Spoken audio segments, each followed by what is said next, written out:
Hello friends, నేను doctor Mounika, consultant fertility expert 39 hospital, LB Nagar, Hyderabad. IVF లేదా test tube baby పద్ధతిలో gender తెలుసుకోవడం అంటే బాయా గర్లా బేబీ ఎవరు పుట్టబోతున్నారు అని తెలుసుకోవడము కుదురుతుందా? ఈ క్వశ్చన్ చాలా కపుల్స్ అడుగుతూ ఉంటారండి.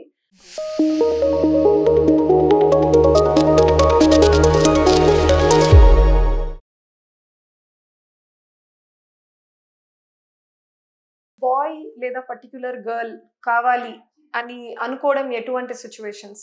ఎక్కువగా మేము ఫ్యామిలీ బ్యాలెన్సింగ్ రీజన్స్ ఉంటుంది. ఫ్యామిలీ బ్యాలెన్సింగ్ అంటే ఆల్రెడీ బాబు ఉన్నాడు, సో ఈసారి పాప అయితే బాగుంటుంది. ఆల్రెడీ పాప ఉంది, ఈసారి బాబు ఉంటే బాగుంటాడు. సో ఇట్లా ఫ్యామిలీ బ్యాలెన్సింగ్ కోసం అడుగుతారండి.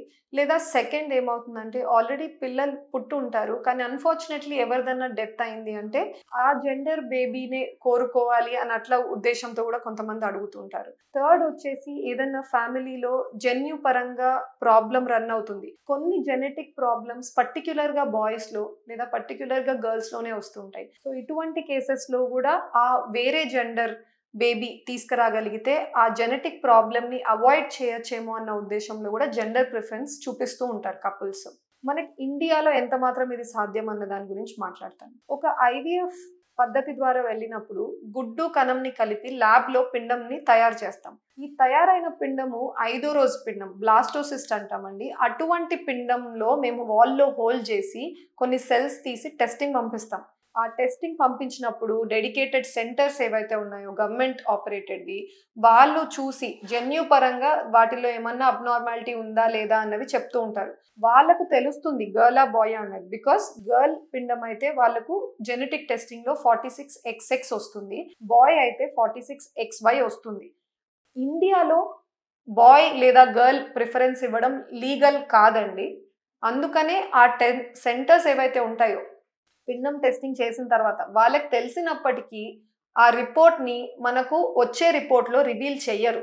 రిపోర్ట్లో మనకి ఏం చెప్తారంటే ఓన్లీ జన్యు పరంగా నార్మల్ ఉందా లేదా, ఈ పిండంని మీరు ట్రాన్స్ఫర్ చేసుకోవచ్చా లేదా, లేడీ గర్భసంచిలో మీరు ట్రాన్స్ఫర్ చేయొచ్చా లేదా, ఇంత మాత్రమే కమెంట్ ఉంటుంది తప్ప ఇది బాయ్ పిండమా గర్ల్ పిండమా అనేది చెప్పరు. బికాజ్ ఇండియాలో ఇది లీగల్గా కన్సిడర్డ్ కాదు.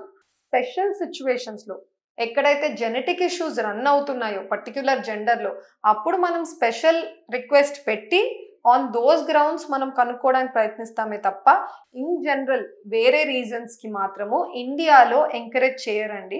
And most of the times మేమేం చెప్తాము అంటే వీ షుడ్ ఆల్వేస్ ఎక్స్పెక్ట్, అంటే ఒక కపుల్గా ఎవరైతే ఇన్ఫర్టిలిటీ లేదా ప్రెగ్నెన్సీ కోసం ట్రై చేస్తున్న కపుల్స్ నేచర్ ఇచ్చేది యాక్సెప్ట్ చేయండి. అది బాయ్ కావచ్చు గర్ల్ కావచ్చు. సో అలా యాజ్ లాంగ్ యాజ్ మనకు ఒక హెల్తీ బేబీ డెలివరీ అవుతుంది అంటే that is the best news ఒక కపుల్కి వచ్చేది. అందుకని ఈ జెండర్ ప్రిఫరెన్సెస్ మనం మ్యాక్సిమం అవాయిడ్ చేయగలిగితే it will be very good for the society. Thank you.